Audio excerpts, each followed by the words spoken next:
Here's the part nobody believes until they see it. A glass tower in Miami, a pen hovering over a contract that could move $250 million, and me, the kid in the corner, who wasn't supposed to be heard saying, in careful Arabic, Hatha Mazawar. This is fake. The room went dead quiet, the kind of quiet you feel in your teeth, and for a second, I wished I could stuff the words back in my mouth. But once truth's out, it doesn't go back in, you know what I mean. It started earlier that evening in the azure spire, all lemon oil and soft carpet and art that cost more than our car. My mom, Ms. Hayes on the sign-in sheet, just hey you to most people, was working extra hours because when men in suits want the world to sparkle, somebody has to polish it. I was told to sit small, keep my head down, and read my grandfather's beat-up field notebook, the one with pencil maps and coffee stains and little reminders like truth likes quiet. The loud ones are usually selling something. Then the star of the show came out, Dr. Leonard Vail, perfect hair, perfect smile, a velvet tube like a magic trick. He unrolled a parchment the color of tea calligraphy rippling across it, a red wax seal pressed at the bottom like a stamp from history. He called it a 1704 charter that proved hereditary rights to the Al-Hajar oasis, said the mineral rights could be worth hundreds of millions, said heritage, and returned so smoothly it almost felt rude to doubt him. The investors leaned in, tapping their watches and talking discounts. It was like watching dry brush lean toward a spark. One of them waved a ringed hand at my mom without looking and said, "Careful, sweetheart, that paper is worth more than your life." Yeah, that happened. I felt my ears burn, my fingers digging into the cloth cover of the notebook like it was a shield. My grandfather taught me enough Arabic at our kitchen table to be dangerous. Alif Bata. And more than that, he taught me how liars trip on the small stuff. I didn't mean to stand up. My knee clipped a side table, an empty glass hit the floor and burst like a starter pistol. Every head snapped my way. Dr. Vail's smile twitched the emir. Farid al-Mansour, the man with the pen, set it down and looked at me like a puzzle he couldn't quite solve. My mom's eyes said, "Sit now, please," but something in me was already past the point of no. I said it again in English so nobody could pretend not to understand. It's fake. And when the broker laughed and called it a parlor trick, the emir did not laugh. He said, "Prove it just like that," and I stepped up to the table even though my chin barely cleared the edge. I gave the truth handle's paper ink seal. First the paper. Real vellum from that era is animal skin scraped by hand. It breathes, it's thin in spots, it shows its age in uneven light. This sheet was machine smooth and perfectly even, and at the deckled edge the forger left to sell the fantasy, I caught the ghost of a watermark. A crowned crescent with serifed letters, the signature of a European mill from the 1800s, not North Africa in 1704. Second, the ink. Iron gall ink is a beast. It eats into the fibers and halos, brown little burns where line meets skin. Under light, you can see the bite. This black sat on top, flat and polite pigment ink doing its best impression. Third, the seal and the script. In the Maghrebi tradition, Fa takes its dot below, and Qaf carries one dot above, not two. The seal here borrowed a later Eastern habit, Ottoman-style dots, that don't belong to the claimed time and place. Tiny, I know, but tiny is where lies stumble.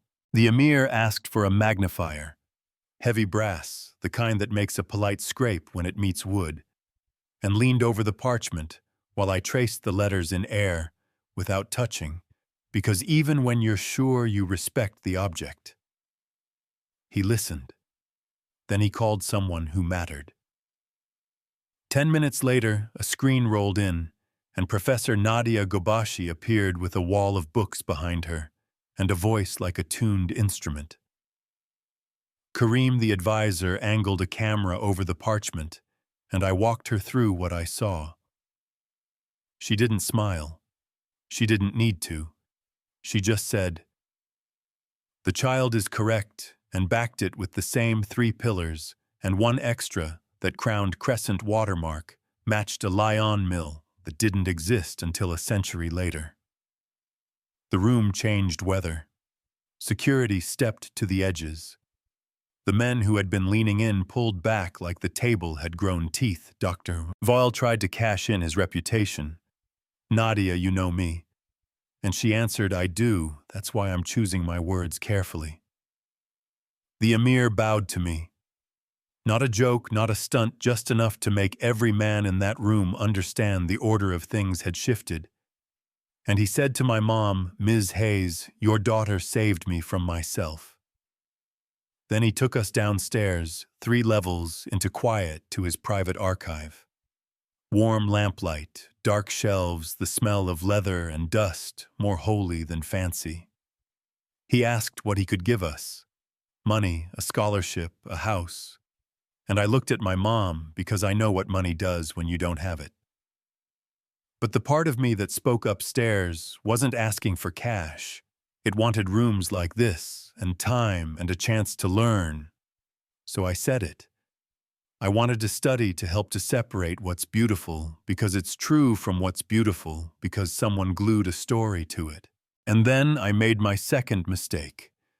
I pointed at a dagger under glass and said, "I thought it wasn't what the label claimed." 12th century blade, I said, but a 16th century Ottoman hilt.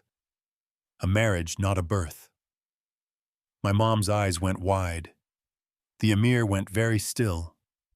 And then he laughed, not unkind, just relieved, like a man laying down a heavy bag he didn't realize he was carrying. He put away his checkbook, thank God, and did something better. He offered my mom a real job in the archive registrar on the paperwork, so the same people who waved her off would have to learn her name. He offered me a desk and a chair that would be waiting after school tutors who wouldn't pat my head, and a fellowship in my grandfather's name to chase imposters out of history. The Patrick Hayes Fellowship for Honest Heritage. We sent the dagger to the lab, and it came back exactly like my gut said. Damascus steel from the 1100s, Ottoman filigree from the 1500s. And the emir didn't hide it, he relabeled it, and somehow it looked better under the truth. As for Dr. Vale, Miami loves a scandal. Lawsuits rained down words like alleged pattern crawled across TV chyrons, and collectors who once bragged over dinner quietly sent their treasures for review. Some passed, some didn't. I felt that funny blend of satisfaction and sadness, not for him exactly, more for the part of us that wants a shiny lie to be true because it makes a better story. We had a small reception months later. No financiers, just museum folks, teachers, 2 conservators who smelled like ethanol and kindness. And the emir announced the fellowship, saying, "We will not confuse sentiment with proof," looking at me like he was erecting a signpost he wished someone had put up sooner. Not gonna lie, I cried a little. If you want the neat ending, Bojob Fellowship scammer exposed, that's there, but let me give you the part that still stings. A week later, an elderly donor brought a box her grandfather had kept.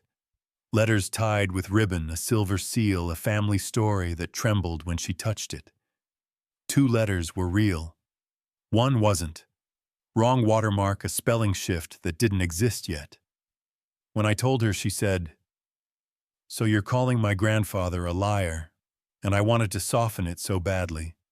But truth doesn't need me to apologize for it.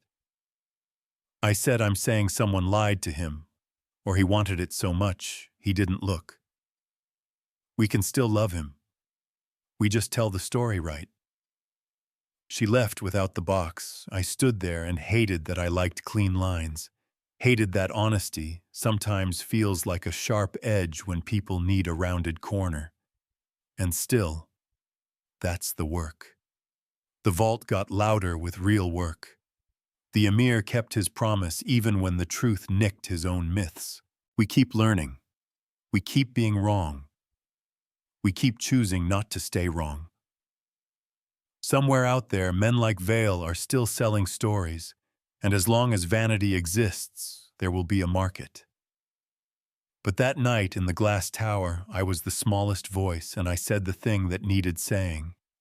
I didn't become brave. I got tired of being quiet when the math was wrong. And that's enough. So tell me where you land on this. Is it cruel to strip a family myth when the facts don't hold? Or crueler to let the lie keep living because it looks pretty under a spotlight? Have you ever been the smallest person in the room and still known the most important thing? Drop your take in the comments, argue it out with me, call out a time. A tiny detail changed everything, and if you want more messy human fights between truth and comfort, like the video, subscribe, share it with someone who's tired of being underestimated. I read every story, and I'm still learning where your myths end and your facts begin.